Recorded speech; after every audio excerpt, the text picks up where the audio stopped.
मतलब वही वापस स्टार्ट करना, थोड़ा कुछ एक्स्ट्रा बोलने का विषय है।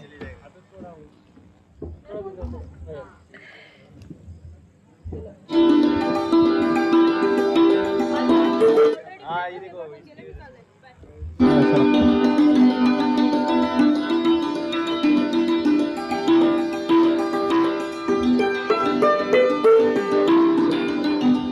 Hello. Our chief guest has arrived. Give a big round of applause for them. Everyone, please stand.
Dr. H.T. sir has just arrived. Give a big round of applause for them. Please stand, everyone.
Has rightly said, and I quote, "You just have to have the guidance to lead you into the direction until you can do it yourself." Good evening to all dignitaries, guests, teachers and students. I, Krishna Karwa, And I, Rebecca Khandelwal, of Ekansh 2K18 batch, welcome you all to ENVISIA 2K22 presents MEDTALK. It's an honor to be graced by the presence of such accomplished personalities. A big round of applause for them. MEDTALK, an event where professional dignitaries from various fields share their vision, innovate in order to make progress, integrate ideas to bring them to life, motivate yourself to succeed. It's a platform where we aim to acquaint the students with their experiences. For this grand event, it's our honor to have with us Dr. Mamtha Lala ma'am, Dr. Sagar Khadilkar sir, and Dr. Naveen Kasliwal sir. A big round of applause for them.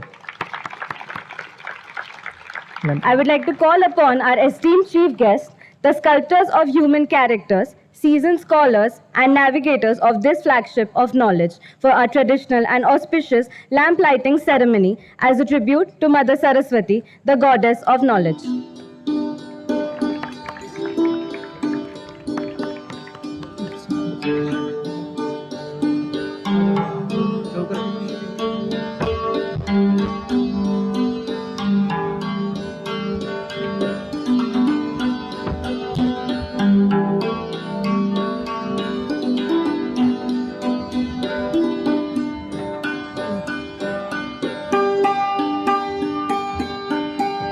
Mother, we pray for your blessing with all humility. Give us wisdom to make this world a better place. May all human beings live in harmony with nature and entire forms of life. May the truth prevail and may the darkness of ignorance be swept away by the dawn of self-realizations.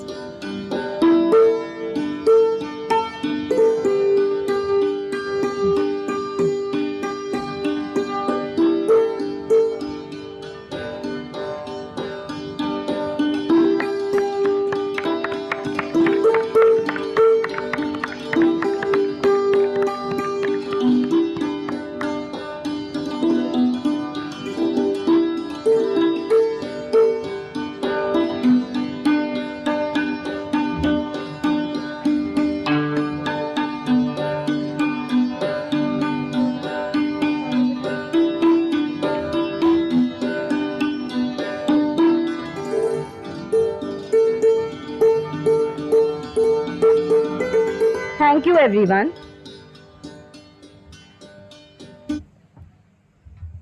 As we express our gratitude, we must never forget that the highest appreciation is not to utter words, but to live by them. It's time for felicitation of our dignitaries. I would like to request Dr. S.T. sir to felicitate Mamtha Lala ma'am.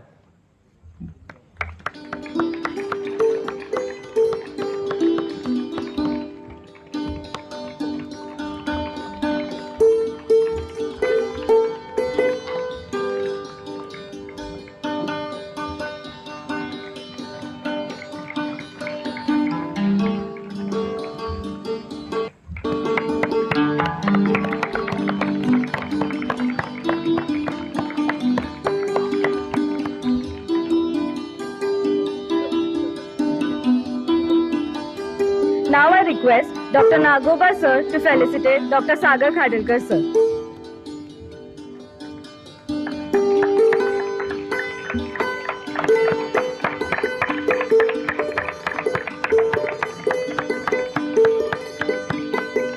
Thank you, sir. Now I request our Dr. Dean sir to felicitate Dr. Naveen Kasliwal sir.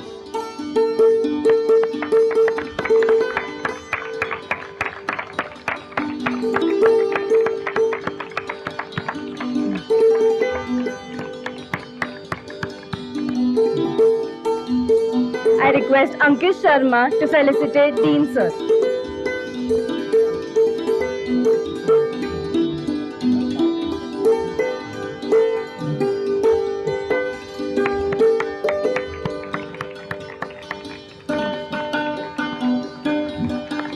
Thank you, Ankit.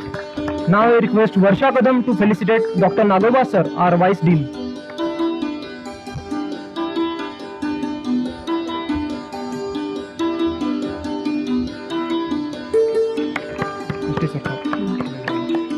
Thank you, Varsha. Now I request Pallavi Baradar to felicitate HT sir.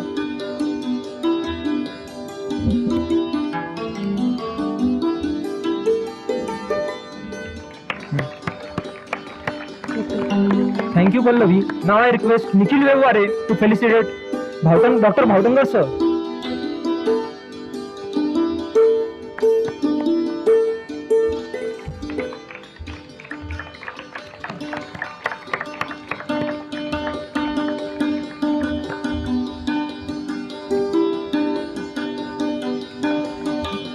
You don't have to be great to get started, but you have to get started to be great. We are delighted to share with you the launch of MIMSR Research Club. A big round of applause for that. Thank you everyone. Now I'd like to give the stage to Rasika and Ankit.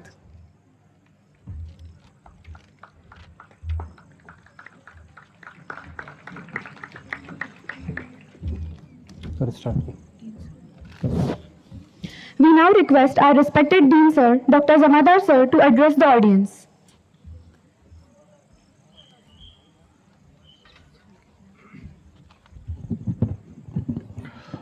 Respected dignitaries on the dais, our guest of speakers today's chief guest, our executive director, Professor HOD Department of Ophthalmology, ST sir, my friend assistant dean Dr. Nagoba sir, and today's guest speaker which we have got to innovate you, to motivate you.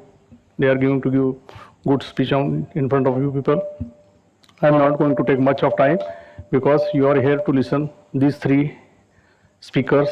Out of that, two are our alumni of our college. We feel very proud that when alumni are coming in our social gathering and they are giving speech to the students, motivating to the students. I also express my welcome to all these respected dignitaries on the dais, and of the dais too. Dr. Maji is there, Dr. Sherke is there, and at last but not the least, I welcome to Dr. Sachin Bhautankar, who has been taken much pains to organize this event. Once again, I am not going to take much of the time. Wish you best of luck, and I am sure this program will be the best program. And in the life of any medical students, these events, whatever moments we are conducting in the social gathering, that always remains in our mind throughout our life. Whenever we discuss, we say कि हमने हमारे gathering में ऐसा किया था, वैसे किया था. तो हर एक के लाइफ में ये जो मोमेंट्स है वो जिंदगी भर अपने ध्यान में रहते हैं. तो मैं ज़्यादा वक्त नहीं लेते हुए once again I welcome all these dignitaries and I conclude my speech. Thank you very much.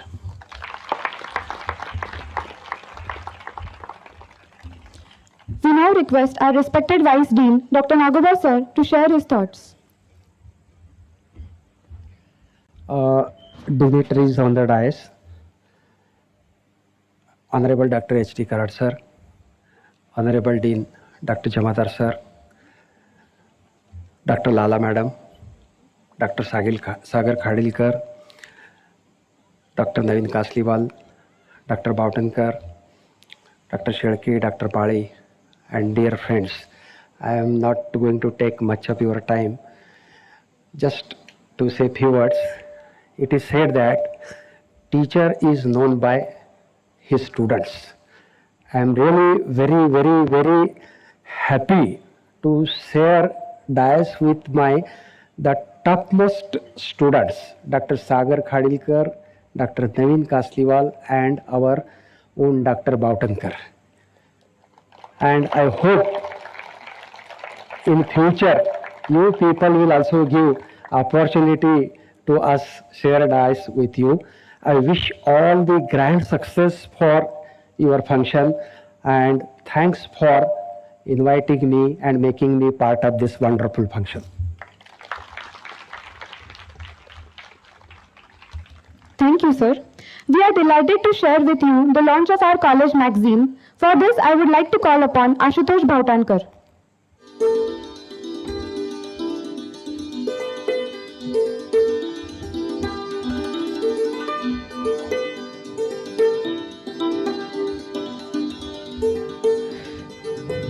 Good evening, everyone. This year also we are going to launch our college magazine Oasis. This is made by students, for the students, and by the students. A magazine is a reflection of the readers, and this magazine is a reflection of its students, that is, students of MIMSR Medical College, their aspirations, their dreams, and hard work. It is said that happiness can be found even in the dark places if one remembers to turn on the light. And this magazine represents the light.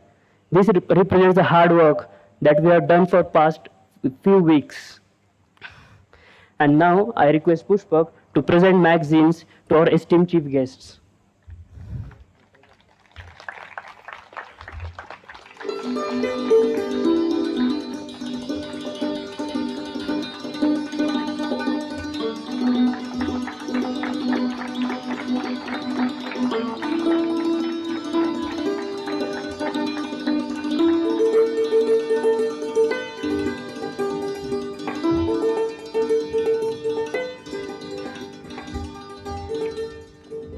Thank you, Ashutosh. Now I would like to request Dr. H.T. Karat sir to address our guests and audience.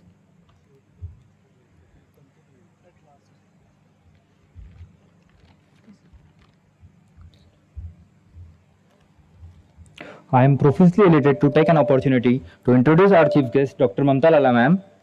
She is a head and senior consultant pediatrician and pediatric HIV specialist at KB Baba Hospital, Bandra. She has always been a rank student from school days and a gold medalist in medical school. She has been a part of various NGOs and charitable hospitals and is dedicated to caring for orphans and vulnerable children. She has accompanied as an expedition doctor for Indian scientific expedition to Antarctica, and she has also been a recipient of various awards. She has been awarded the Best Expedition Award by Government of India. She has also received an Iconic Woman Award 2020.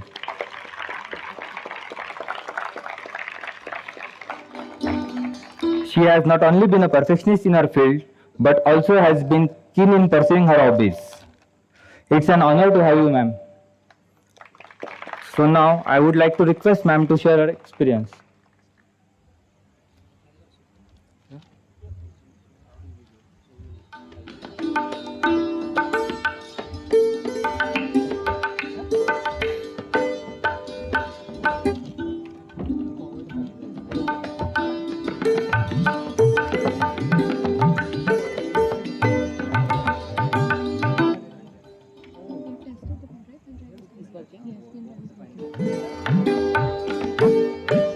एक बार आप try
1 minute. Stop it. Restart. A very good evening to all of you. Sorry for that technical glitch. I am indeed very, very happy and privileged, honored to be here to address this august gathering.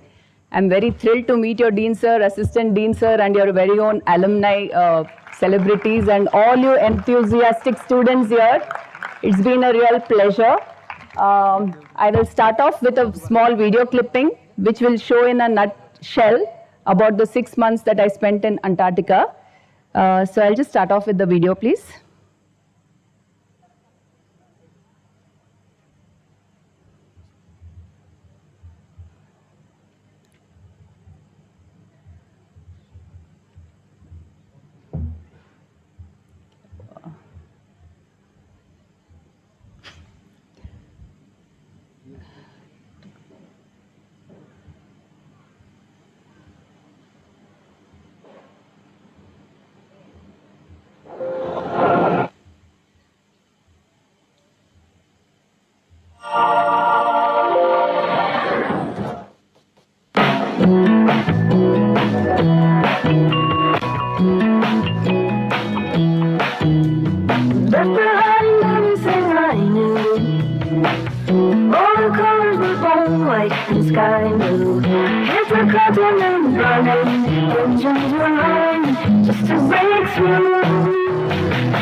I try to stay drunk, so nobody knows.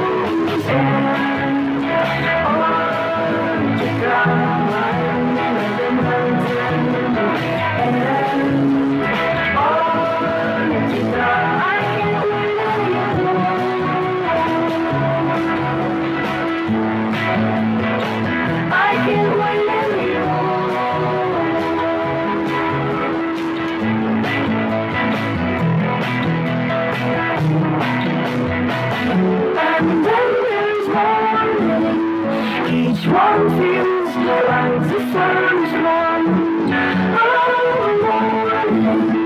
So clean, so pure, nothing was so clean.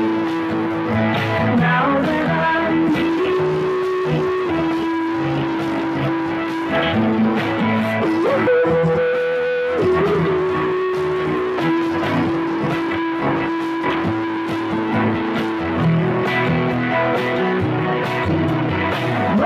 I'm back to the city, everything's crowded and ready.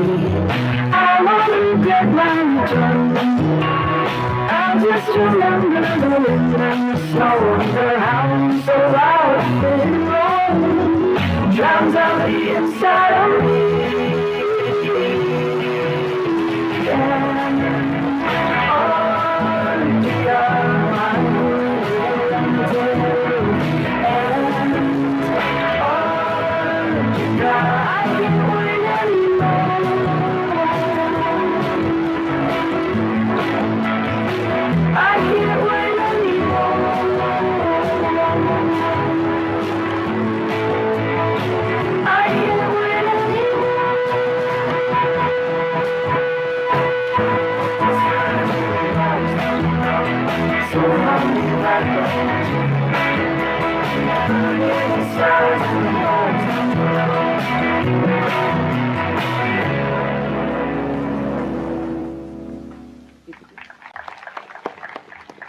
So that was in a nutshell. I'll be happy to share with you the actual photos, and it's so vivid in my memory. I prayed fervently as a little child. Just one snowflake was all I asked for. And my joy knew no bounds to be selected to be the expedition doctor for the beautiful land of ice and snow, Antarctica. It's a totally different world out there. You're away from your friends and family for prolonged periods of time. in extreme isolation with stress, doubt, and fear of the unknown. It can be a real physical and mental endurance test, but it all depends on how open you are to challenges and how best you want to make use of the fantastic opportunity that came your way. So come with me as I lift the icy curtains and give you a peek into the wonderful 6 months that I got to spend in Antarctica. Antarctica is the coldest, highest, driest, windiest, loneliest, and the most spectacular place on planet Earth, believe me. It is 4 times the size of India in summer, and it doubles up to more than 8 times the size of India in winter because the surrounding southern ocean freezes and merges with this continent. This huge continent is covered with a very thick layer of ice, the polar ice cap, to the tune of 4 kilometers in vertical depth. 4 kilometers of ice you have to penetrate to reach the land underneath. So that's the kind of ice this entire continent is covered. Only 0.4% of this continent is ice-free exposed rock surface. 90% of the world's ice and 70% of the world's fresh water is there in this continent, yet it is the driest place on Earth. That's such an ironical thing because precipitation and humidity is nearly zero. This is the only place on the planet which does not belong to any government. There are no local inhabitants like humans there. The only local inhabitants are the emperor penguins and seals, which I will be showing you later. So it all started when I got selected to be the expedition doctor for the Indian scientific expedition to Antarctica. We had a thorough assessment, physical and psychological, at the All India Institute in New Delhi as a part of our selection process. And after that, we had an intensive pre-Antarctic training and acclimatization program in Auli at the foothills of the Himalayas, which was imparted to us by the Indo-Tibetan Border Police Force. We were taught basics about icecraft, snowcraft, crevice rescue, rock climbing, firefighting, seafaring, and a whole lot of things to make us well equipped for an expedition of this magnitude. We then sailed from Mumbai to Cape Town in we flew from Mumbai to Cape Town in South Africa and boarded this ice-class Russian vessel called Ivan Papanin. And this actually is a Russian ice-class vessel which has done Arctic as well as Antarctic several times. I don't have a highlighter, but if you can see the center part over there, just below the bridge of the ship, somebody waving out, that's me. I was very lucky to be allotted that cabin from where I could take the entire journey as we sailed truly to the end of the world, so to say, crossing so many latitudes and longitudes and time zones, literally to a place where time stood still. As we crossed the 40, 50 and 60 degree south latitudes, which are aptly called the roaring 40s, furious 50s and shrieking 60s, because this is the roughest place on planet Earth. Here, the warm waters of the Northern Ocean and the icy cold waters of the Southern Ocean actually meet, and it churns up the entire ocean, and it's extremely, rough, the sea over there. So while crossing this 40, 50 and 60 degrees latitudes, we took nearly 4 days and nights, okay? And our huge ship was tossed around like a little twig. Believe me, it just wouldn't stop. No matter what you did to secure everything, secure your own self from falling off, we were just thrown around, you know, with incessant yawing, pitching and thing of this huge ship. And I was on that cabin right on top, which is equivalent to nearly 5 floors on land. And the entire sea waves were so huge, it was literally coming right into my cabin and soaking me completely wet. It was the first time I was experiencing Mother Nature's fury, so to say, and it was a truly humbling experience and a real rejuvenating experience and scary experience, so to say. So when it lasted for 4 days and 4 nights, I really started getting scared. I thought, what if this ship just breaks and we are all engulfed by the southern sea? And at such times, I used to draw inspiration from these tiny birds. These are the Arctic terns. These Arctic terns are so tiny and they fly all the way from the North Arctic right up to Antarctic, which is at the other end of the earth. And I'm told they don't take a rest or a break in between. They actually fly for thousands of miles without a break, and en route flying they catch some insects or whatever and feed themselves. And also when they get into thermals, they just have a shut-eye and have a little bit of a rest for their wings, because in the thermal they don't really have to fly and exert energy. And then they keep flying right from Arctic to the Antarctic. So if these little birds can do that, I thought I had no business to be scared. So I used to draw inspiration from these tiny birds. And once we crossed the 50-60 degrees south latitude, we started seeing huge icebergs. These icebergs were all carved out of the Antarctic ice shelf thousands of years ago in the last ice age, I'm told. And they keep traveling in the warm waters of the Southern Ocean, traveling upwards. And the highest measured or the biggest measured iceberg so far, can anyone guess the size of the iceberg? It is supposed to be 10 times the size of Manhattan in New York, which is about 40 kilometers in width and 300 meters in the length.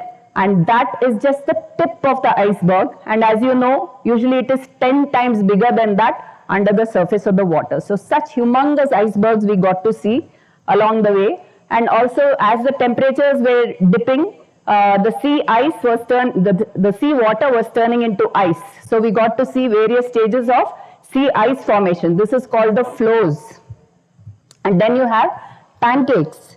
As far as your eyes can see, this is the Southern Ocean completely riddled with beautiful pancakes.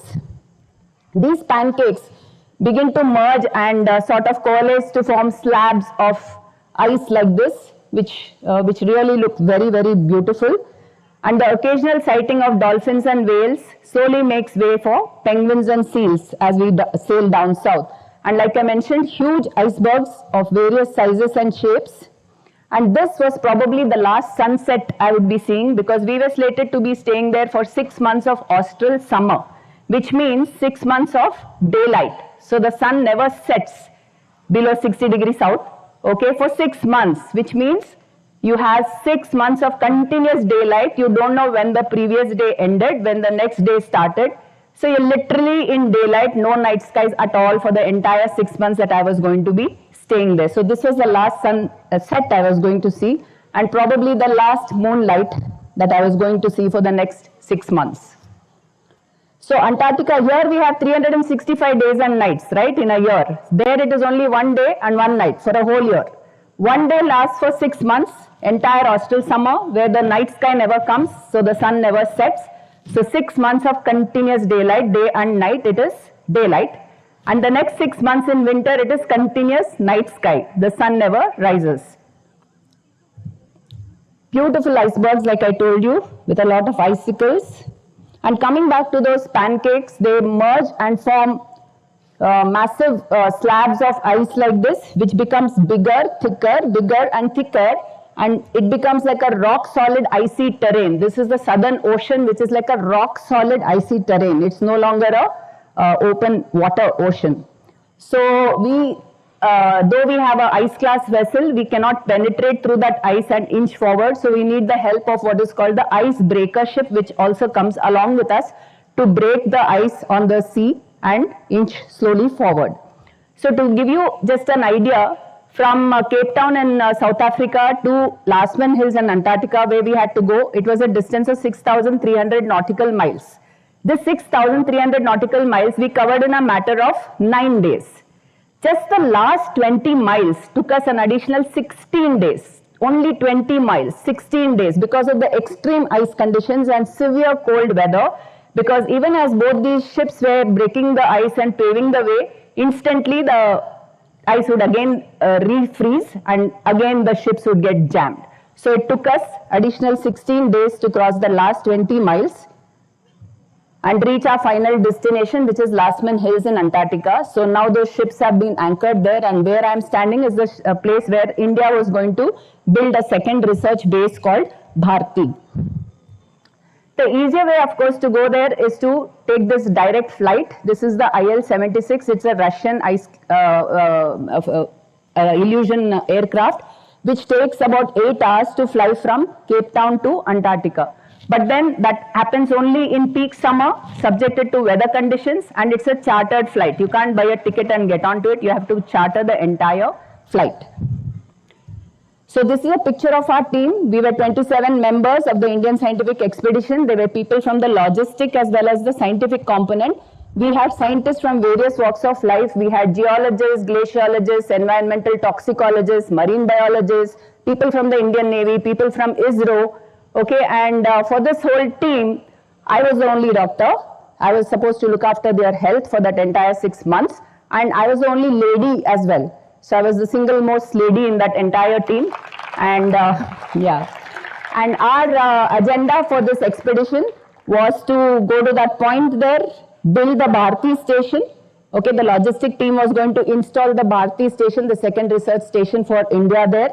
After doing the scientific activities over there, we were supposed to sail that 3,098 kilometers and come to this top part where Maitri station, which is another base of India, which is already there and which had a wintering team. So the wintering team had to be given their supplies before we could come back to India. So that was our agenda for the 6 months of expedition there. So as we, this is a video, I hope it plays, okay. So as we anchored over there, we could now not only walk, run and jump on this frozen sea surface, but we could also drive these beautiful snowmobiles.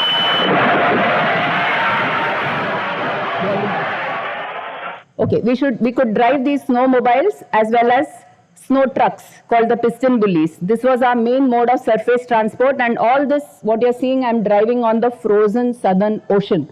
The fact that you're driving on the frozen ocean with that massive sea right under your feet is something that I cannot describe to you in words. It was a pretty scary experience in the beginning.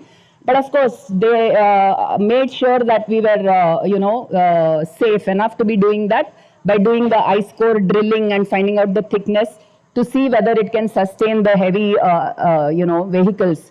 So this is the piston bully, and I used to double up as a driver cum doctor for the team. You know, anything you can pitch in over there in addition to your own duties is welcome, because you don't really have the luxury of calling a driver there or a cook there or a laundry person there. So it's just a small team of 27 people, and we have to live as a team, as a family for that 6 months. So we had to pitch in and help each other out. So I used to be very happy doing this. In fact, being the driver for the team was even more thrilling than being a doctor for the team, because it was basically a very physically fit team, because after stringent selection, everyone was, selected. So they didn't really have much of medical problems. And the only problems that you would anticipate in a place like Antarctica is cold-related injuries and trauma.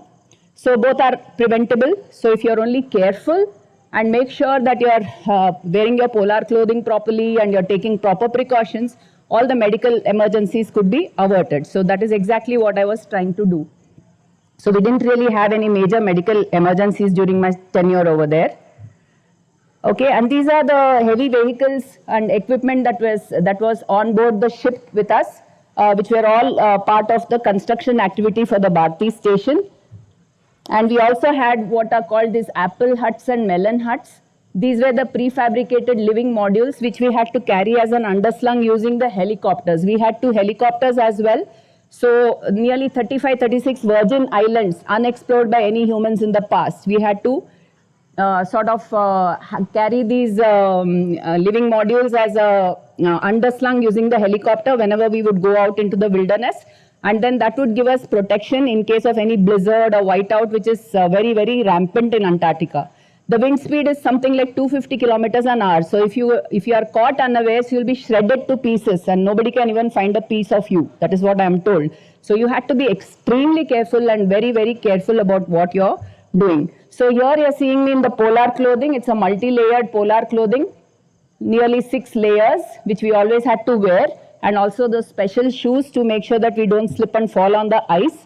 And I used to be very happy to be part of any team that was going out into the wilderness, because every day was a new learning experience. I could have just sat back in the medical cabin saying, "TK, I'm a doctor, I don't want to do anything, I'll just wait here and see who's going to be sick and who's going to come and treat them." But that is not what I wanted to do. I'd gone to Antarctica to experience the raw nature and the adventure that it was bringing along, right? So I used to accompany each team that went out. I used to go with the glaciologists, the geologists, and the environmental toxicologists. We used to go collecting rock samples, ice samples, and air samples, water samples. And we also used to do the deep sea sounding and go around in the helicopters and map the different islands and make cartography, maps, and GPS coordinates. So every day was a new learning experience, and I thoroughly enjoyed doing all this. And the teams were very happy to have the doctor on board. It gave them moral support ki theek hai chalo doctor hai hamare sath, so we are safe. Antarctica is a deep freezer. Okay, so nothing really rots over there. Even in peak summer, the temperatures are something like -15, -20, which is much more than your freezer temperature over here. So even in peak summer, nothing really rots over there. So you cannot throw around any garbage because nothing will decompose. Okay, and that's the only pristine place on planet Earth. We have to protect and preserve it for all our future generations. And there is what is called the Antarctic Treaty Protocol, which forbids you from littering and throwing any garbage in the place. So much so that even the human waste, 6 months of human waste, has to be collected on a regular basis. It has to be burnt, and the ashes collected and brought back to your own country for disposal. So that's the kind of stringent rules and regulations we had to follow to be able to do this expedition to Antarctica. Okay, and apart from being the doctor for the team, we had to actually find other ways of keeping ourselves busy and occupied, right? Otherwise, you'll start feeling homesick. You're with a group of total strangers, 27 of them from different walks of life. You've never known them before, and you're missing your family and friends, and you can't catch a bus or a flight and return back if you want to because you're completely cut off from the rest of the world. And you've gone there knowing that 6 months you're going to give your best and do what requires to be done, no matter what the challenges. Okay? So you had to do that. So we used to do yoga, and we found a lot of other activities on board the ship, table tennis and carom board and stuff like that, because 6 months was a long time. And if one person feels homesick and low, it is infectious. Then the rest of the team members also will start feeling homesick and low. So it had to be like all of you keep a smile on your face and indulge in whatever activities need to be done and have a successful expedition. So no matter who you are, whether you're a doctor or a scientist or whatever, we also had to pitch in for galley duties, where we had to by turns cook and clean and do everything, right? So we had to cook for the entire team. Once in 6 days, we used to have these galley duties. And it was a real, challenge to thaw. We had a lot of supplies on board the ship with us. Tinned and packed vegetables and fruits, nothing fresh, because 6 months, what is going to remain fresh? Everything was tinned and packed. And we also had a lot of fish and meat. I'm a vegetarian there. I'm just posing for the photograph. I'm not actually doing that. Okay, so literally Antarctica is a deep freezer. Nothing really thaws. No matter how many hours you keep it out, it's going to remain rock solid. So you had to use hammers and sometimes these drills in order to keep helping you to thaw those things, and then end up cooking it for hours on end. As a galley duty master that day, you're the cook, you're doing it. And at the end of cooking it for hours on end in a temperature controlled ship, still it will be uncooked and raw in the core. So there was really no point in doing that. So we had to literally live on high energy chocolate bars and nutrition bars and dry fruits, and ended up putting on quite a bit of weight, which I'm yet to lose. Anyway. So there you're seeing Tiranga rice. It was my galley duty and it was Republic Day. So you had to do some innovative things to make everybody feel happy and, involved. So that was just tinned green peas and diced carrot and white rice. So I made that and laid it out like that, and I said that is Tiranga rice for Republic Day. So we had to do all these things and make ourselves happy. Now, these are all the different other country research stations which were within 125 kilometer radius of our Bharti station. We had the Chinese station, we had the Russian station, we had the Australian station. So it was a beautiful experience because they used to visit us and they used to invite us over to their station as well. And any kind of problem, any kind of medical or logistic problem, we were always there to help out each other. It only goes to reiterate that no matter what country, color, creed, or geographic boundary you belong to, ultimately we are all human beings who are so friendly and peace-loving by nature. And what better than a hostile place like Antarctica to prove that? The Australian station, when they visited us, they got to know that I'm the only lady in our team, and they said, oh, you're missing the female company. In our Davis station, we have 17 women at this point in time, so you come as a chief, special invitee for us. So they sent me their helicopter and got me over to the Australian research station there, Davis station. And in my honor, they had a ladies' night out where the men were not allowed, and there was a lavish spread of all their khana pina and a warm jacuzzi as well as in Antarctica. I can't even believe it. And then their deputy station commander doubled up as a barber. He used to do the haircuts for all the, like I told you, each one had to double up as something else, whatever you can contribute. So he used to be the barber. He said, okay, you need a haircut, so I'll give you a haircut. So I think I need to go back to him now. So 6 months is a very long time, right? So there were lots of occasions to celebrate. We had many festivals, Holi, Diwali, Eid, and Christmas, and Republic Day, and a lot of such occasions. And not to forget the birthdays and anniversaries of all the team members. And the 27-member team that we had, for smooth functioning, we sort of distributed ourselves as the mess committee and cultural committee and sports committee, and started having a lot of activities, sports and cultural activities as well. We invited the Norwegians, the Russians, and the Chinese, and had a multinational tug of war. Okay, this is outside the ship on the frozen ocean, and we had a tug of war race, a multinational tug of war. And then the Russians came first and Indians came second. Okay, and then we also had a cross-country race. Cross-country race was from the ship to the highest point on that island. We had named that island Bharti Island. It's actually Larsman Hills. But yeah, because we are building Bharti station there, it's Bharti Island for us. Okay? So the highest point on the Bharti Island is the Bharti Promontory. So from the ship to the Bharti Promontory and back to the ship. This was about 5 to 6 kilometers through treacherous terrain, okay, icy terrain. So whoever manages to reach there and come back, that was the cross-country race. Believe me, there were about 125 people there of multinational, different nationalities, and I was the only lady representing the entire womanhood. Okay, and out of this 125 people who were there, only 21 mustered the courage to sign up for this cross-country race. And I was the only lady representing the entire womanhood. I can't leave the ladies behind. Can I do that? No. So I had to sign up for this. And then out of 21 people who signed up for this, only 6 people completed the race successfully. And I was one of them. And I came last. But that didn't matter. What matters is you need to participate. Okay, so this was another fantastic experience. I hope this video plays. This is a frozen lake in Antarctica on which we used to glide, slide, and walk around. Now with the peaking summer, this lake had thawed, okay, and I wanted to swim. I love swimming. So I had gone prepared with a swimming costume under my polar clothing, and this was a very shallow lake with sparkling blue waters which had just thawed, with the magnificent polar ice cap as the backdrop. So I just couldn't resist myself. And I actually skeptically stepped inside, and it was like a trillion needles poking me. But once I was inside that water, it was fantastic. It was the best swim I've ever had in my life. And none of the men folk even had the courage to venture in. They all were clicking photos and videos, and I had a swim of my life.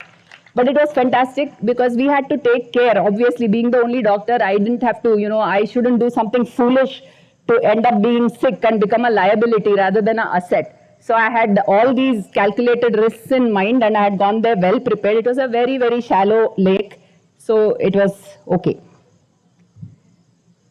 And all the training that the Indo-Tibetan Border Police Force gave us in Auli, Antarctica, Auli in Uttarakhand really came in handy when we had this kind of situation where you have those tidal waves breaking through the frozen ocean, and it becomes very dangerous for us to walk on it, leave alone, taking those vehicles on the frozen ocean. So those times we had to rappel from the ship to the shore like this. And this was straight out of a documentary from BBC Earth of National Geographic, whatever you want.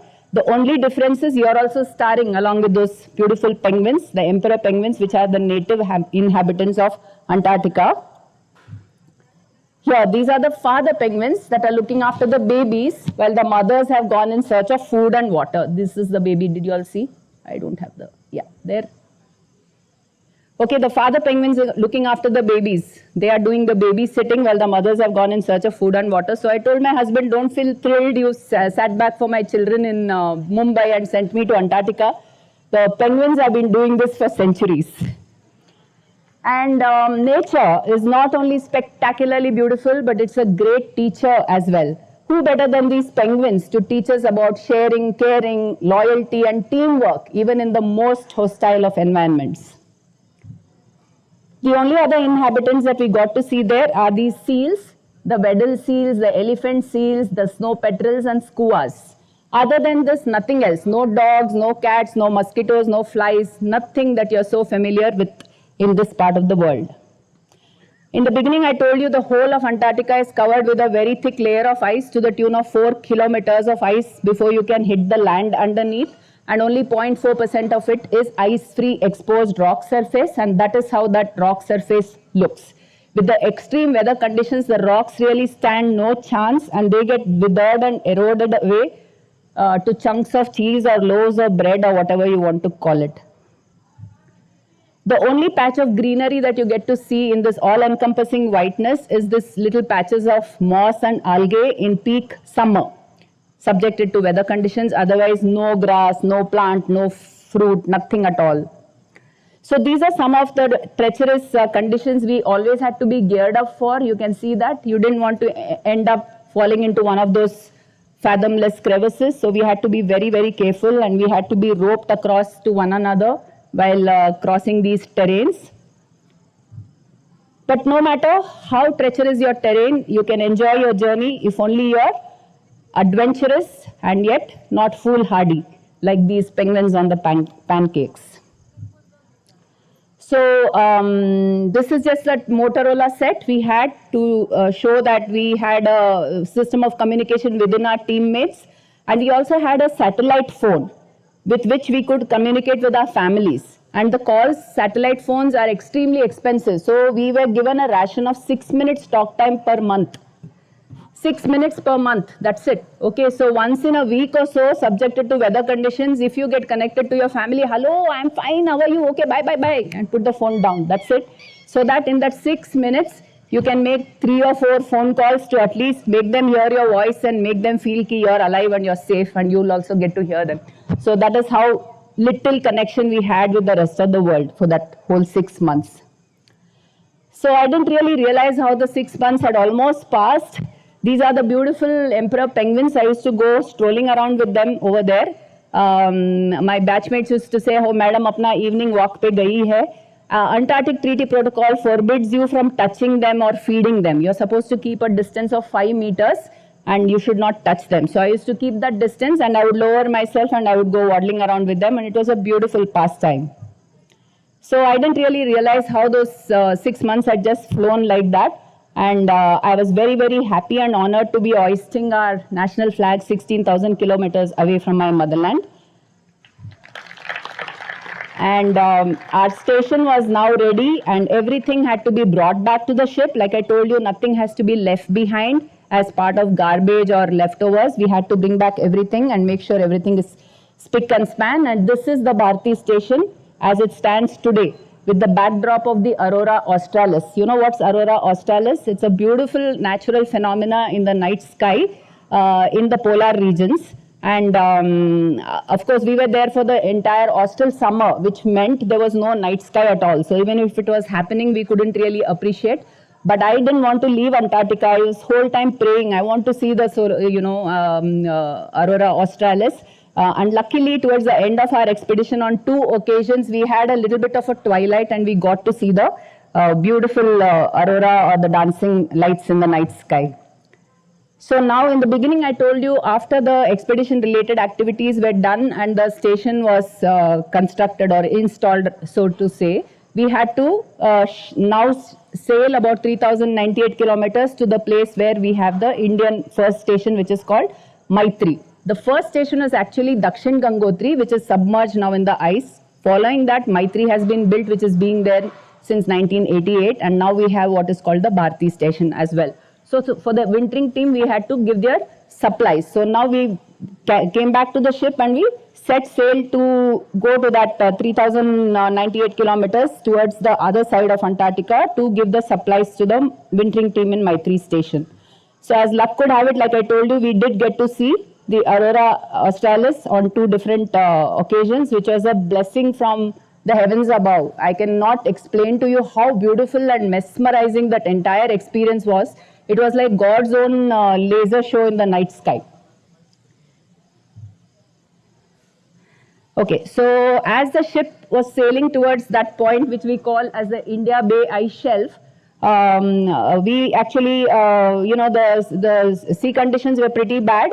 So we had to take the helicopter and we had to do a recce to see the convoy route. Maitri is not at the coast. It's about 120 kilometers interior from the coast. So once the ship comes and anchors over there, 120 kilometers we have to drive using those piston bullies or the snow trucks, putting all the supplies on it and go to Maitri station. So we had to do a recce using the helicopter to assess the convoy route, which is the safe enough route for us to be taking the convoy. So here from the helicopter you could see this. This is the Maitri station and that's the polar ice cap in the background. It's a beautiful state-of-the-art research station for India, which has been there braving the Antarctic weather for the last nearly 3-4 decades now.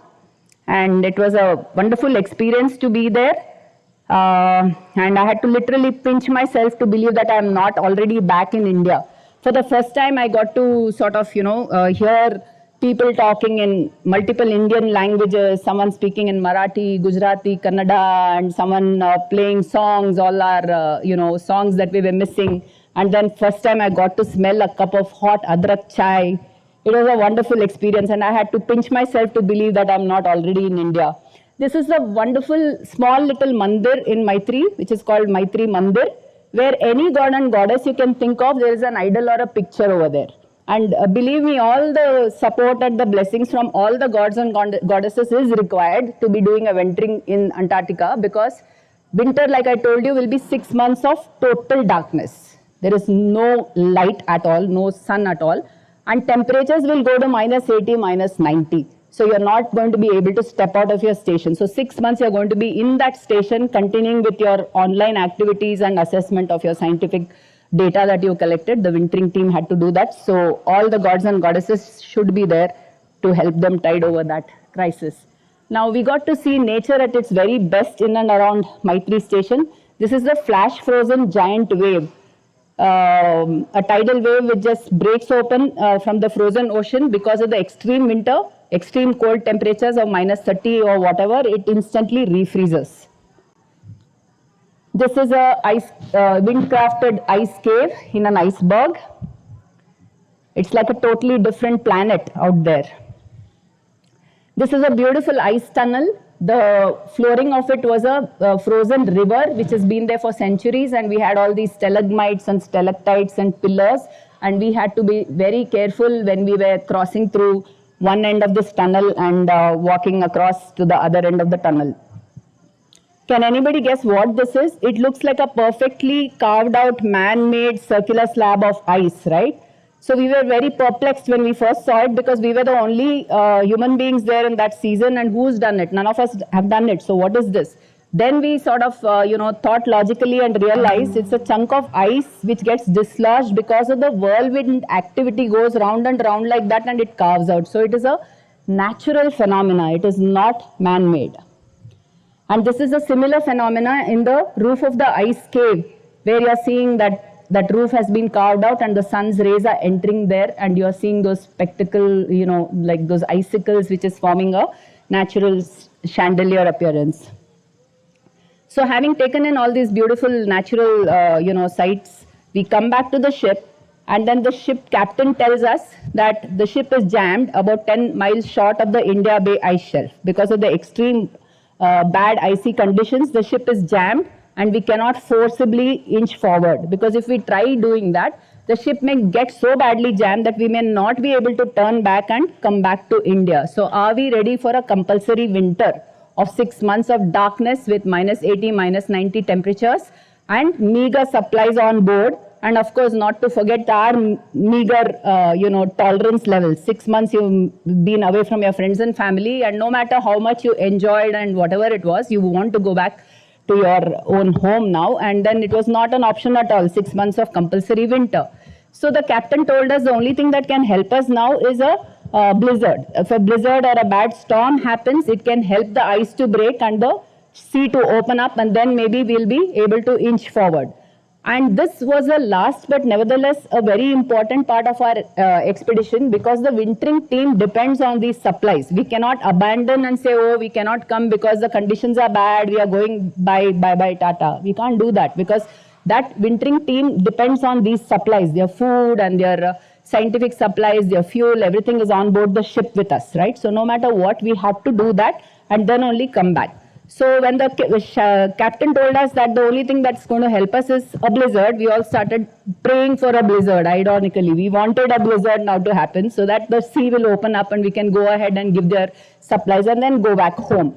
But then our prayers were not answered. At the end of 2 or 3 days, nothing happened. So we decided, theek hai, wherever the ship was jammed, we will start offloading all the cargo right there, and from there itself we'll start the convoy on the frozen sea itself. So all this cargo was sort of offloaded, and everything which was heavy was loaded onto those trailers which were attached to the ice trucks or the piston bullies, and the ones which were under 5 tons were carried using the helicopter as an underslung and taken to Maitri. So once this offloading and transporting was in full swing, as luck could have it, now a blizzard happened, and this blizzard lasted for nearly 8 days. It just wouldn't stop, and everything that you dreaded about Antarctica and read in the books before going to know what it is about was right there for us to see. It was zero visibility. Standing across each other, we were not able to see one another. Zero visibility and total whiteout. Okay, and very, very bad blizzards and catabatics, anabatics, all those terms I learned when I went to Antarctica. Now don't ask me what those are. You can read it up. Okay, so everything we got to see over there, and what we were dreading, it was all right there. So we were in the confines of our ship, we were safe, and we were just waiting for that blizzard to die down. Now at the end of 8 days also, the blizzard didn't seem to be really waning off, and we were losing precious time. Then our team leader decided to go on a recce, because now the blizzard seemed to be sort of dying down. So he took another person, a buddy, and then they took a piston bully or a snow truck and took a convoy to just assess the safety of the route. Now, when you have a humongous ice fall and snowfall and a blizzard, what happens is all these crevices get falsely concealed, because there's so much of mounds of snow and ice which has been blown over the crevices. So that gets falsely concealed. And as luck could have it, our piston bully got sucked into one of those crevices. But nothing really to fear, because our team leader was a seasoned Antarctican. He had already done Antarctica 7 times. He knew exactly what to do. So he got back safely, and then he got his buddy out safely and then informed us. And after that, what we did was a truly spectacular piston bully retrieval operation, which can give a run for any Hollywood movie, so to say, which I would like to show you all as a movie clipping. Volume बढ़ाना please. Volume.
Retrieve the piston bully without any loss to limb, life or property. And we were only 10 of us, and in 16 hours of ongoing blizzard, all of us were there. 3 piston bullies strategically located, and using iron chains, we managed to pull this piston bully out. Even the seals seemed to be happy for us. You saw them smiling and laughing there. So this was the most defining moment of our expedition, so to say. And we went on to give the supplies to the wintering team at Bharti, and then came back to the ship to set sail back to India. So as a doctor, as a scientist, and as a first-time visitor to Antarctica, this was a beautiful, enriching experience for me, and left me with an unquenchable thirst for more and more of such tryst with nature. And the grand beauty and simplicity of Antarctica rekindled the poetess in me. As a school kid and college kid, I used to pen poetry. And of course, once you start medicine, you don't have any other hobbies. You have to keep everything on the back burner and focus on studies, right? So, but then the grand beauty of Antarctica, there I just couldn't stop myself, and I wrote a poem on Antarctica, and I named it Aunt Antarctica. The reason I named it Aunt Antarctica is because some millions and millions of years ago, we did not have separate land masses the way we have now. There was no India, Africa, America, Antarctica, Australia separately. It was all one huge land mass called the supercontinent or the Gondwana land. Prior to that was Pangea or something. Anyway, those are all millions and millions and millions of years ago geologically. So this huge land mass, because of various geological phenomena, split, and then those individual land masses migrated to their current position, and we are still migrating, and it's anticipated in the next so many millions of years ago, again all these land masses are going to merge into one continent, okay? So that means for me, if India and Antarctica and everything was from a common origin, India is my motherland, so Antarctica becomes a sibling of India, so it becomes Aunt Antarctica. So this concept of mine was very much appreciated by the International Antarctic Science fraternity, and I was a special invitee to Portland in USA to give my talk and my poem at the International Antarctic Science Conference, and I'll be honored to present that poem to you all.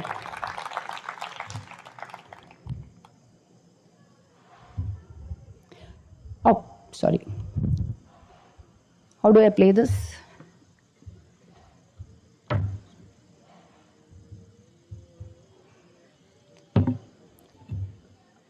Eons and eons ago, did the great Gondwana land galore, when we were all truly one, under one single sun, who in austral summer set for 6 months, no more.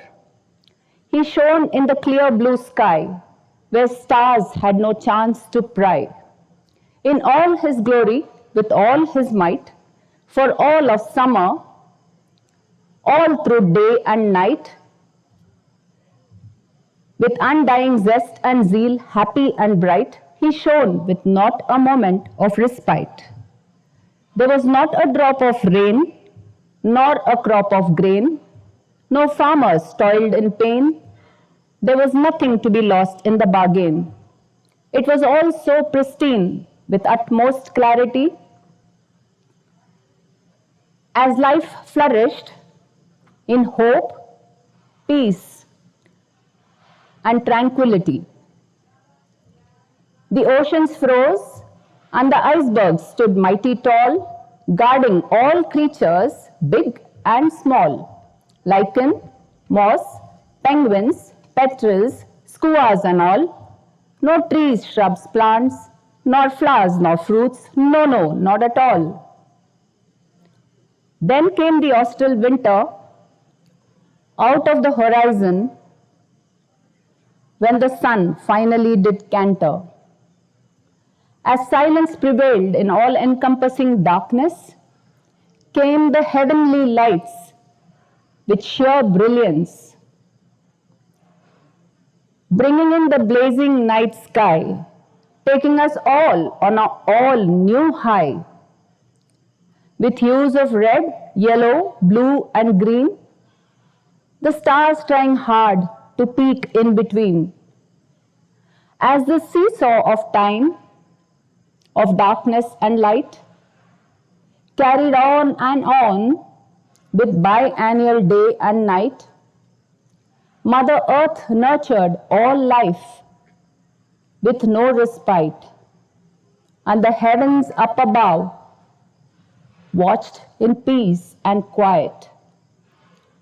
The wheel of time rolled relentlessly, and the cycle of life continued endlessly. Winds gusted, blizzards galore, and whiteouts seemed incessant. Little did anyone know the great continental drift was imminent. Finally did Mother Earth erupt from her core, dismantling the tectonic plates with no abhor, splitting up the great Gondwana land like never before, separating the siblings to yonder to lore. Since then they've traveled far and wide. With passing time, they patiently abide. India, Africa, South America, Australia, and Antarctica. Our hearts swell with pride, and it's no surprise. You are our very own beloved Aunt Antarctica.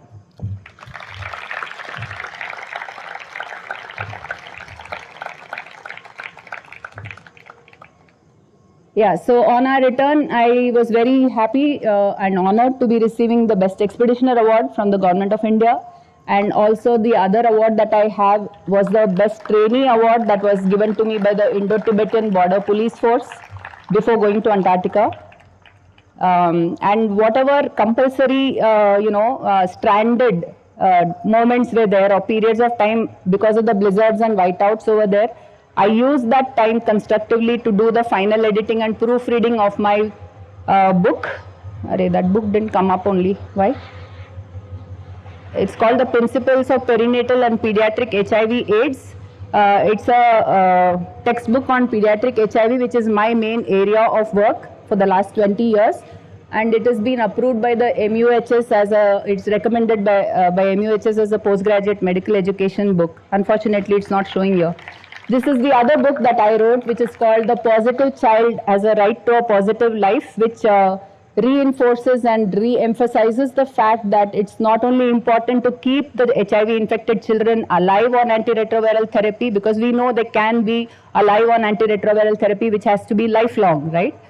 But it's not just important to keep them alive. We need to give them a platform to grow up, to blossom, and to realize their dreams and hopes and aspirations. They can also become doctors and engineers. We've had children who are now, proud fathers and mothers of uninfected children, and they've grown up and become engineers and caterers and whatnot. So we need to give them equal opportunities to grow up and become successful citizens of the country. So this is the other book that I wrote, published subsequently. Of course, nothing, sir. Vice Dean, sir, I'm told we've written 22 books and more than 200 publications. It was an honor to meet you, sir. Volume, please.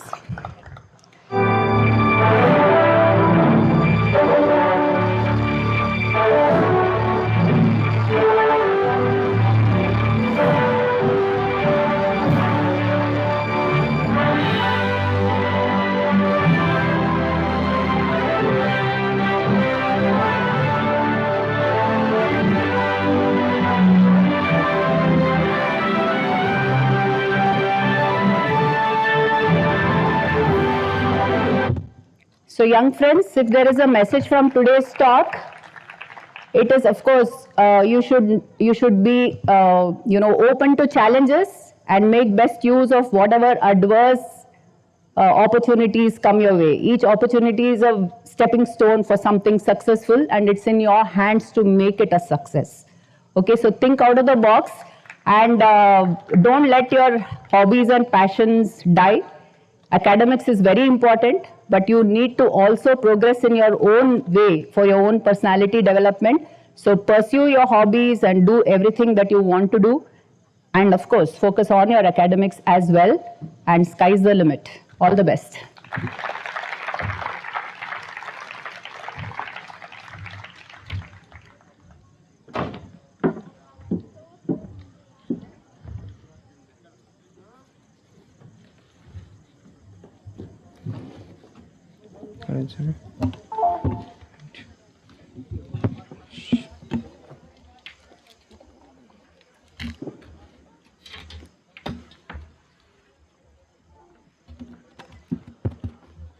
Thank you, ma'am, for sharing your experience with us.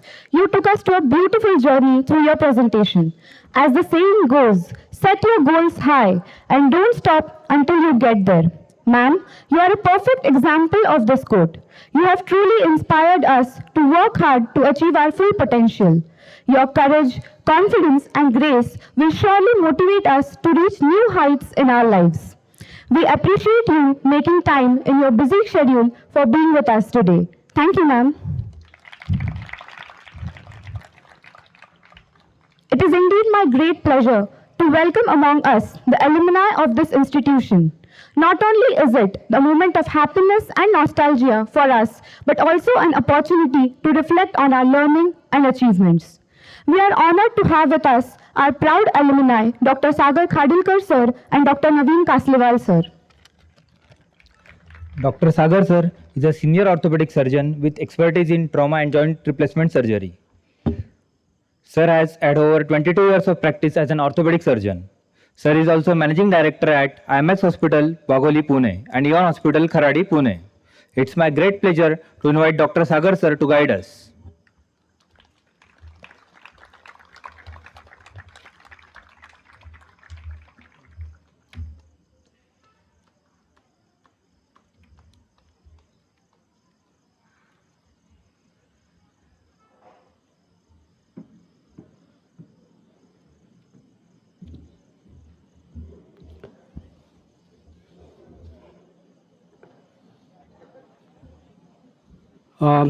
I thanks all the students and my colleagues, and I am thrilled to hear from Dr. Mamtha the journey of Antarctica. Someday I would like to also go there and have that kind of experience.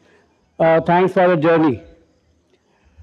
I being this MIMSR Medical College being alma mater for me, I am the first batch student, the first batch of MIMSR Medical College,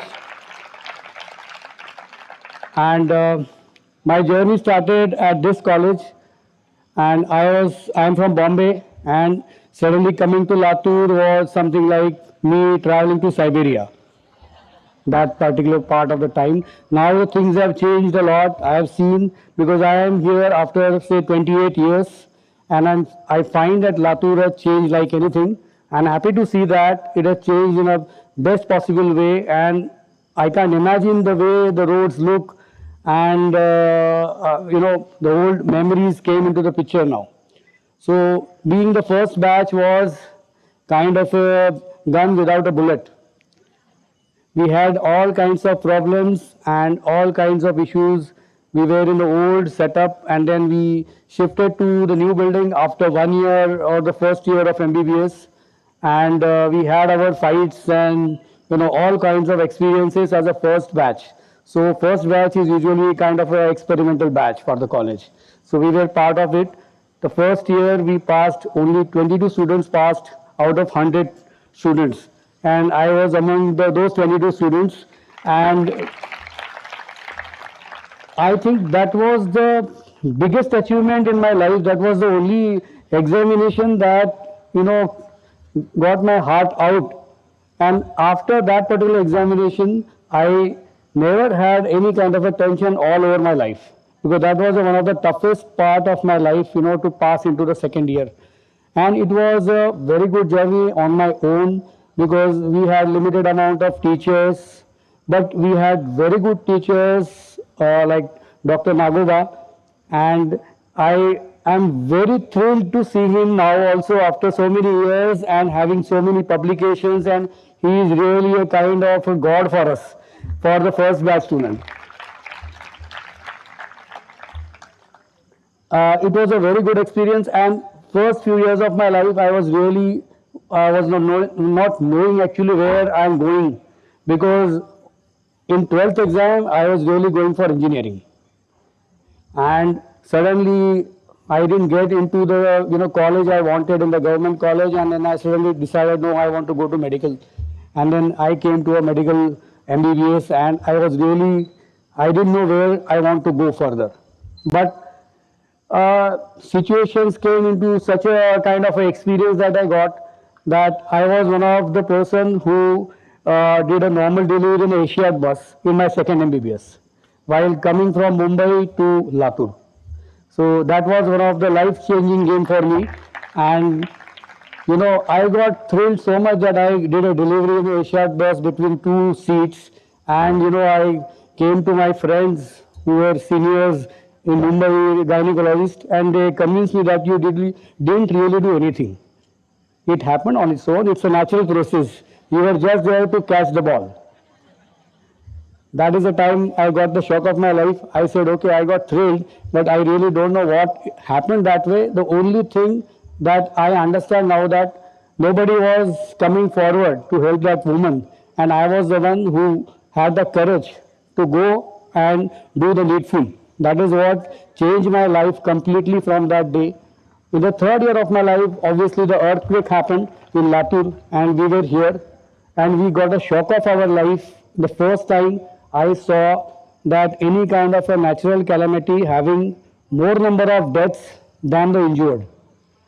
I saw a lot of deaths, and we were the first few people going to the Killari and seeing a lot of houses crashed and people sleeping in the night in a row and dying. So that also had a lot of impact in my life. Obviously, I got the honor of the first student in our college to have the MMC registration. That was the first registration of MIMSR college was me. And that was one of the, kind of a thing where nobody knew what to do. We just passed, completed our internship, and we didn't know what to do after that. So it was a kind of a journey which I have taken and explored myself into so many things. Then I have done my post-graduation after passing the exam and being an orthopedic surgeon. My father told me one day that, okay, now my help is over. The only thing I'm going to help you in future, that I'm not going to ask any money from you. So that is going to be the help. So that is the time I realized now I have to do something on my own. And during the whole experiences that I had understood that I have to do something on my own, so that I want to have my life on my own terms. That was the first thing that I realized after passing the post-graduation. So I started a small hospital, which was a 7-bedded hospital. I didn't have any money with me, and I had to fight through whole life like I was a student of first batch of MIMSR. Everywhere I have to fight. There was a loan called as small scale industrial loan. and that was a loan which was given only to the small scale industrialist. So I had to fight to their bosses saying that even the hospital comes under a consumer code. That means we are liable to get that small scale industrial loan, and I was the first person in Maharashtra to get that small scale industrial loan after that was one of the experience of my life. And after me, a lot of doctors got that opportunity, and they started their own small setups. And after starting my hospital and being graduated and post-graduated, I had a lot of experiences in trauma. So I worked for trauma patients and polytrauma patients, and from that small setup, I have built my own hospital, which is now a 100-bedded hospital, which is a multi-speciality hospital now, and I am working basically in trauma and joint replacements. So I have kind of few fellowships in joint replacements. Telling you about my experience is that there is no cakewalk for any one of you in future also. What I have learned from my own experience is that there are 3 types of doctors which we come across. One who works for the self, one who works for someone like a corporate hospital, or goes to some place and works. So these 2 categories are normally seen, but what I really feel that there should be a 3rd category. There should be a category where the doctor works as a team, because nowadays the things have become difficult in terms of medical legal way or in terms of financial also. Setting up a 100-bedded hospital means you have to have an investment of somewhere around 50 crores, which is going to be a very big investment, and in future it is not important that you become a good doctor.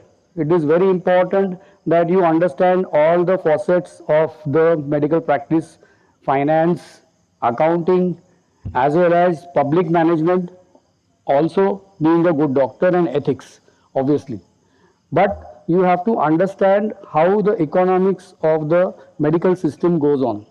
So according to me now, whatever is going on, I am basically practicing in Pune. So what I realize is that Pune is started becoming now more like a corporate. Setups are coming up, and the biggest leech in our industry is the MBAs.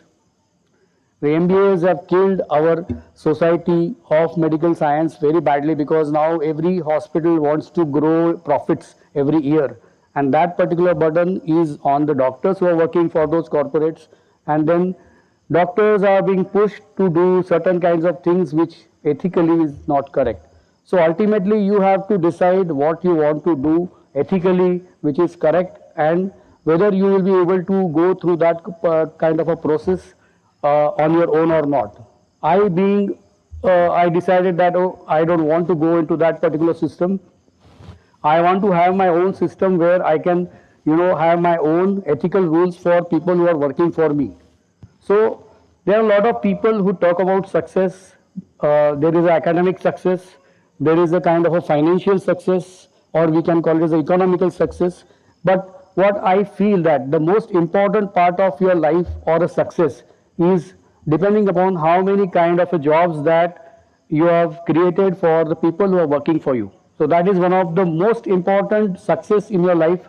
I am very proud to say that I have 2 hospitals and I have 250 people working for me, and I am able to financially aid them for my own kind of a hospital or kind of an entrepreneurship. So everybody needs to have this kind of a setup. You should not see what kind of a car you are driving or what kind of a house you are having. It should be measured on the basis that how many people that particular person is able to feed well, and at the same time ethically practice to a point where you are not going to damage. So this is the first thing that I learned from my boss, that if you are not able to do something, don't do it. Don't do something which you don't know, and don't don't damage anyone. If you are not able to do something, tell them that okay, I am not the one for you to get operated from. You should go to this doctor and get it done. So this is one of the lines that you yourself have to draw in your own life, so that you don't cross that line. Once you cross the line, all sorts of problems start in the basically career. And in the surgeons life or even physician's life, one particular mistake will have your confidence down like anything. So one of the most important thing in our life is to have that kind of a positive motivation all the time. With respect to all other profession, this is one of the best profession in the world still, I would say, because at the end of the day, you know that you have done a good job and you have saved few lives. From your point of view, you have done the best job, and that gives you the best kind of a satisfaction. This is the best profession to have a satisfaction of your life.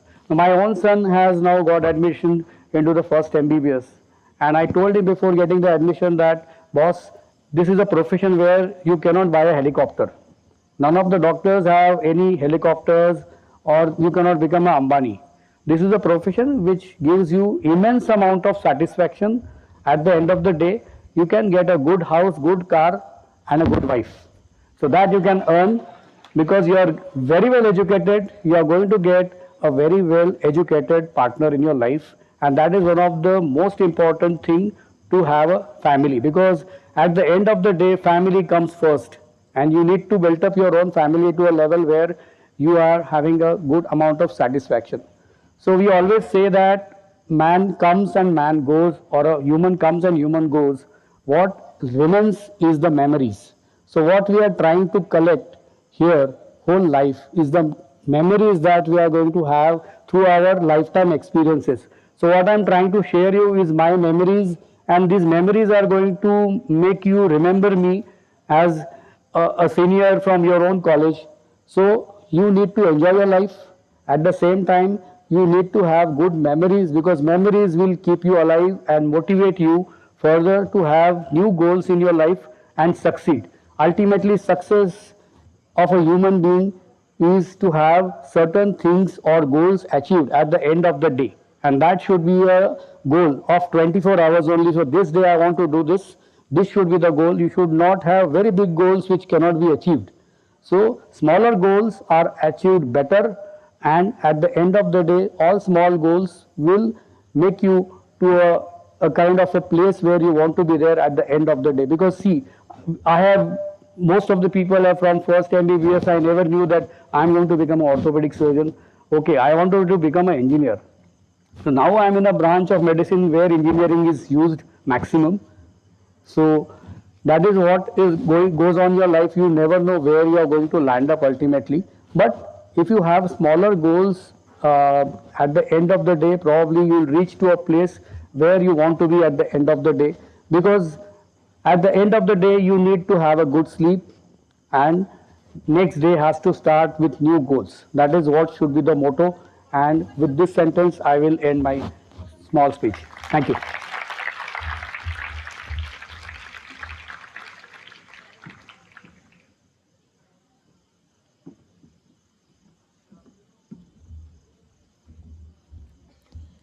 Thank you so much, sir, for your valuable words.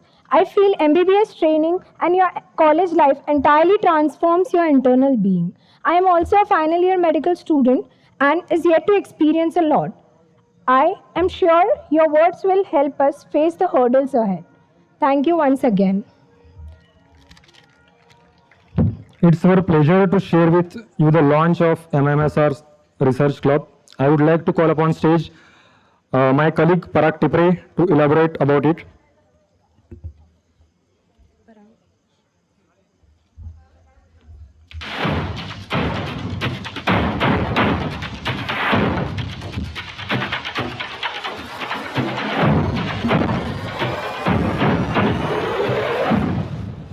Good evening, one and all. I, Parag Tipre, from MBBS 2018 batch, am here to elaborate about the Curiositas.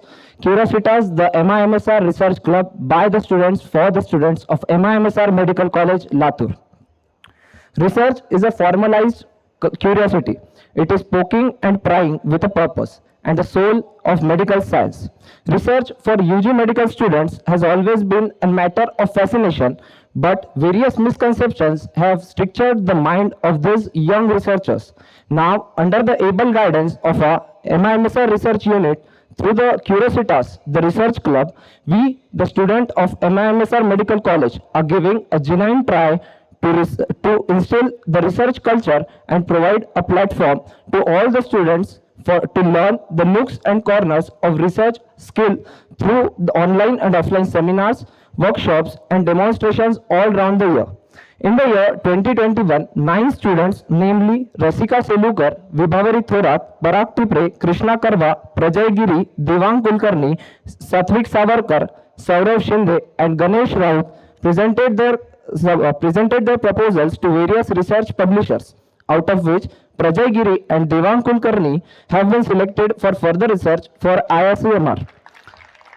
Through this handmade logo, which signifies the budding sapling of research that will grow year by year, day by day, all along the year, we will soon be constituting a body led by our Dean and Assistant Dean Sir to lead these students who are interested in research club or research wing of MIMSR Student Association.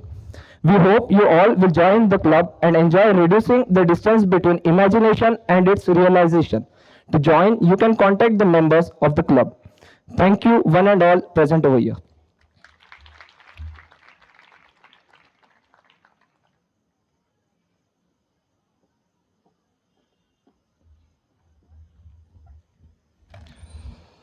A very good evening to everyone. It's a great honor to have with us Dr. Naveen Kasliwal sir, our chief guest for the event. Sir is currently working as a consultant oncosurgeon in various hospitals at Aurangabad. Sir has completed his MS in general surgery from Grant Medical College and Sir JJ Hospital, Mumbai. His senior residency program in surgical oncology from Tata Memorial Center, Mumbai, and his fellowship in thoracic surgical oncology from TMH Mumbai. Sir has practiced in surgical oncology at Aurangabad since 2011, and Sir has been a principal investigator for numerous clinical trials. I would like to call upon stage Dr. Naveen Kasliwal sir. Sir, please come.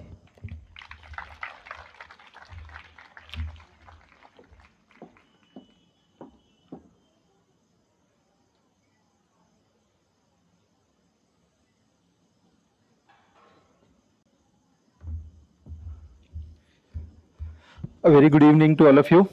I cannot express how much pride I am feeling to be in my own college in front of the students. It has always been that we were on that side and we used to listen to people who used to come here, and we used to be, say, probably inspired, motivated by what they used to talk. And this is a really, really great opportunity and say moment of joy for me that I am here. Thank you the organizers, thank you sir, Dean sir, Karat sir, Nagoba sir, for giving me this opportunity. Right. I am from the 95 batch. I think it was the 6th batch from our college. The college had matured quite a lot. From what Sagar sir said, things were much better by then. And 29 of our batch passed the first year. His was 21. So we had improved quite a lot. And ours was the first batch from the SRT University. So we had also a lot of first things. The university didn't know anything about it. We had a lot of hitches about the examiners, about the practical exams. But eventually we went through. The good thing for us was the entrance exam which came for the specialty. For post-graduation after MBBS, ours was the batch which got the first opportunity to go through an entrance exam. For that, we, I think a group of 4 of us from our batch were the first 4 to formally do internship at our college. Before that, there was no formal, no students did internship in the college. They were all externs, but 4 of us came to the college, and we had a, say, a very welcome, very good welcome here, and actually we got a very good time to study. Being in our own college, we could prepare and eventually get through the entrance and get our PGs. I did my MS from JJ. After that, I tried for MCH. I joined cardiac surgery, I joined pediatric surgery, I joined plastic surgery, but couldn't settle down anywhere.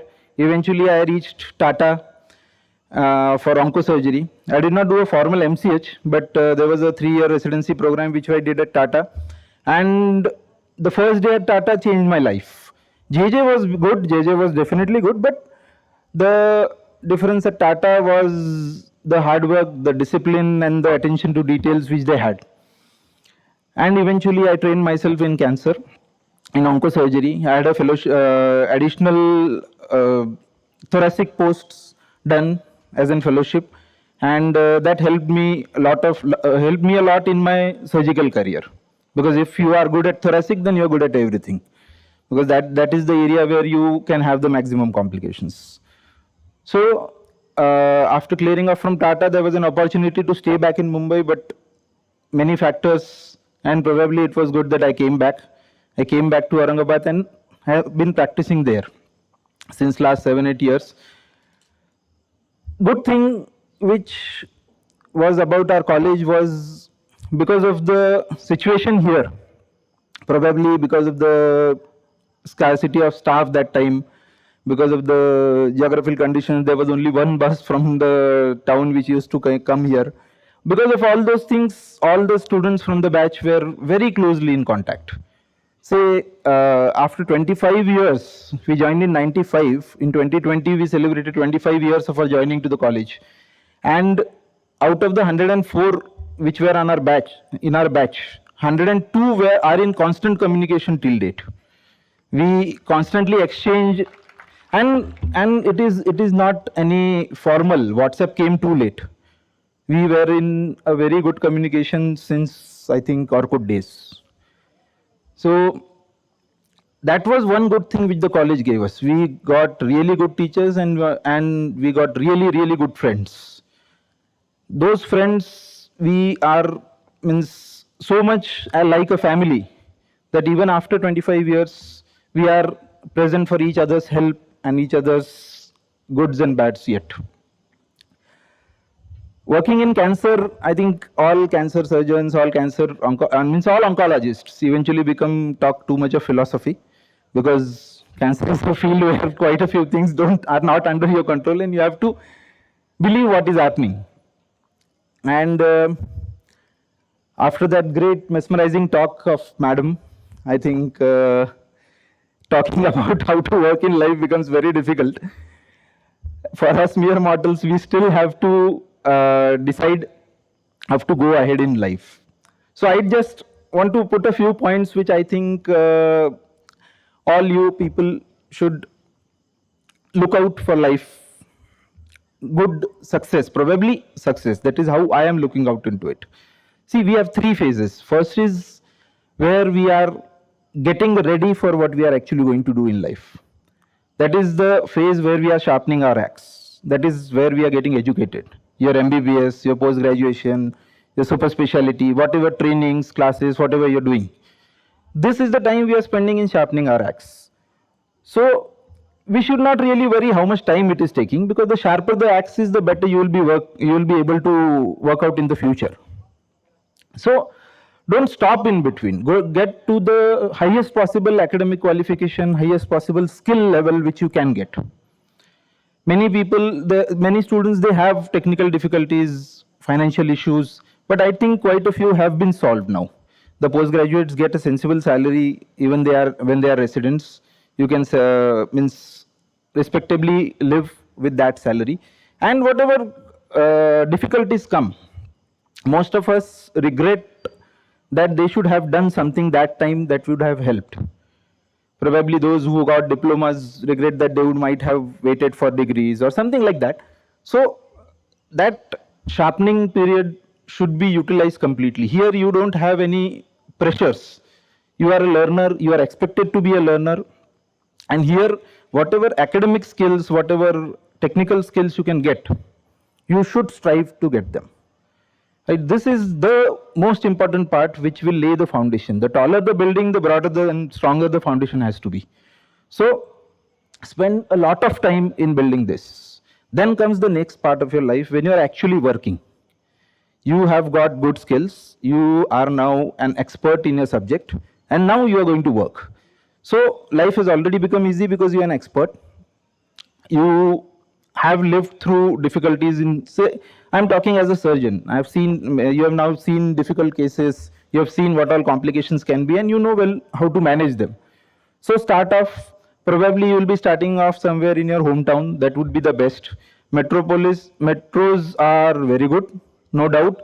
You get good economic opportunities, but still, I think getting back to your hometown and doing work, as sir said, would be much better, because you can be an entrepreneur, you can give jobs to other people, you can start with something which is going to help your native place. So that is the second part. I would say you start slow. As Sagar sir said, he started with a 7-bedded hospital. The same thing, you start slow.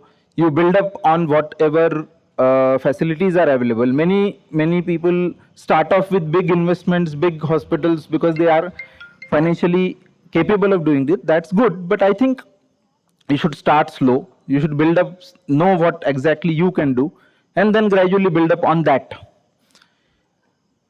You should know the limitations of your skills. That is one of the most important part of your private practice. You should know the limitations of your skills, and that is where most of the medical legal issues, problems start. Something which was beyond your capacity, which you attempted to do, and you land up in problems. So know your limits, work properly in those limits. Have a very good communication with patients. That is again what you can do in your training period. Whenever you are residents, whenever you are students, try to get a very good communication with whatever the patients you are interacting with. The patient should know you well, they should have faith in you, they should believe you. And that is one thing which you build upon when you become residents and when you actually come into practice. So having a very good communication will definitely help you a lot in your practice.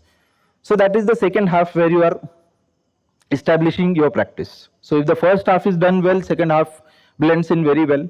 And then comes another important part, which is again blending in with the first two, and that is to maintain the work-life balance. Work-life balance is something which will be the most important after you have settled down.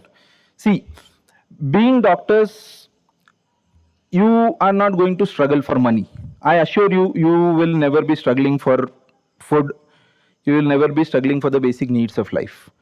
And there will be one point in life where money is not going to be the factor which will make you happy, which will make you work.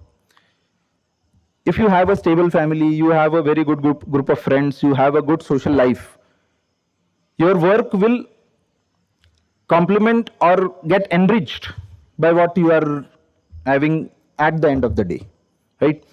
So I would put up a few points which you have to consider, like pay good attention on your health, do a be regularly physically fit, have good economic planning, do good financial planning, so that helps you.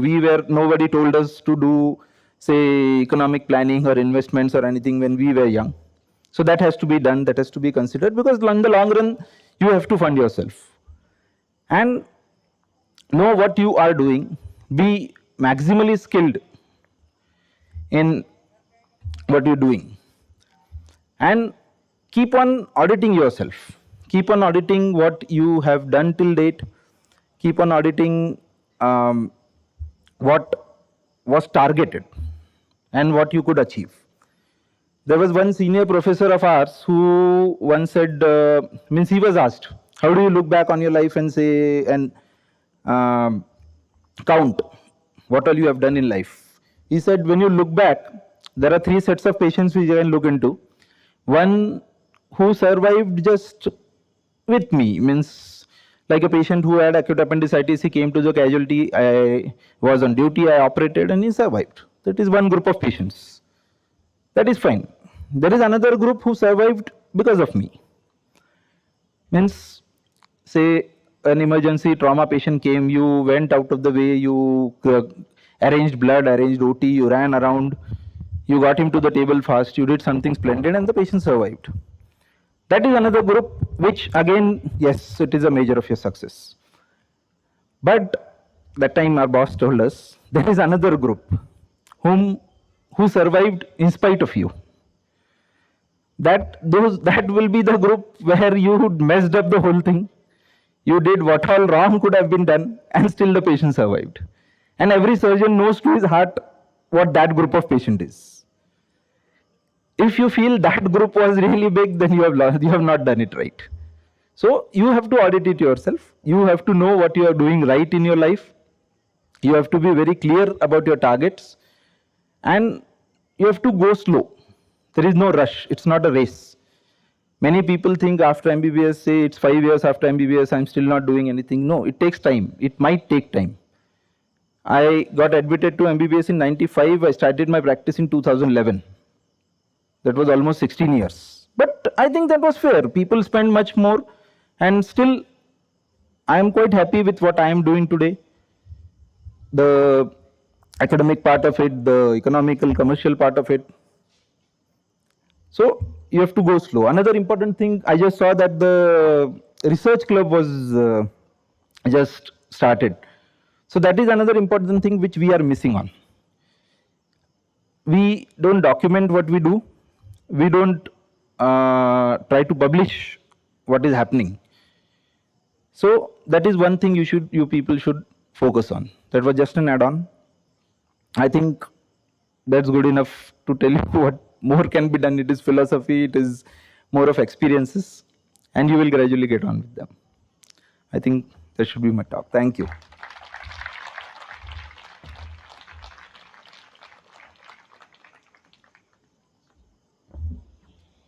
Thank you so much, sir, for your inspiring words of wisdom.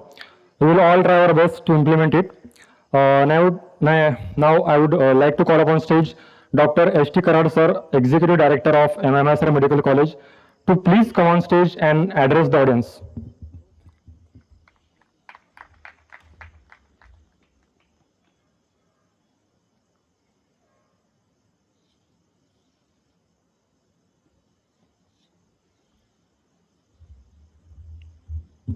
Good evening, everybody.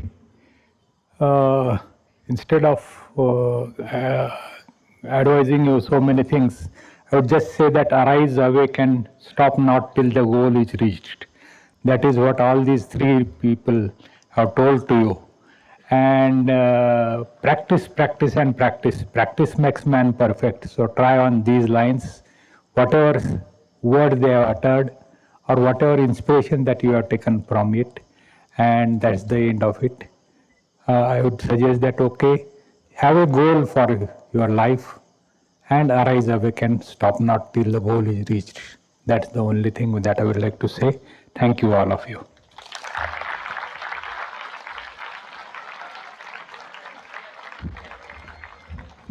Thank you, sir.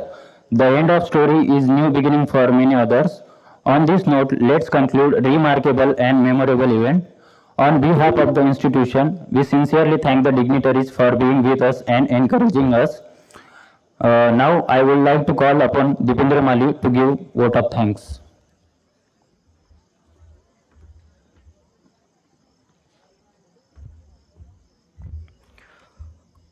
Coming toward the end of this program, last but not the least, Her Excellency Dr. Mamtha Lala ma'am, the chief speaker of this event, I thank you for your inspiring talk, which we will cherish for our lifetime.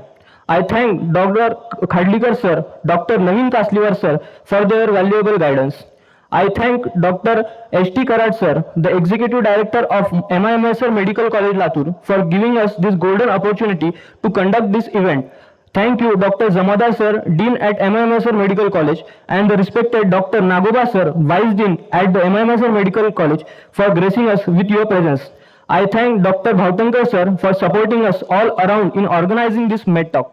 I also thank all teaching and non-teaching staff members, volunteers, MedTalk team who organized this event. And I finally thank you all for patiently lending your ears throughout the event. Thank you all.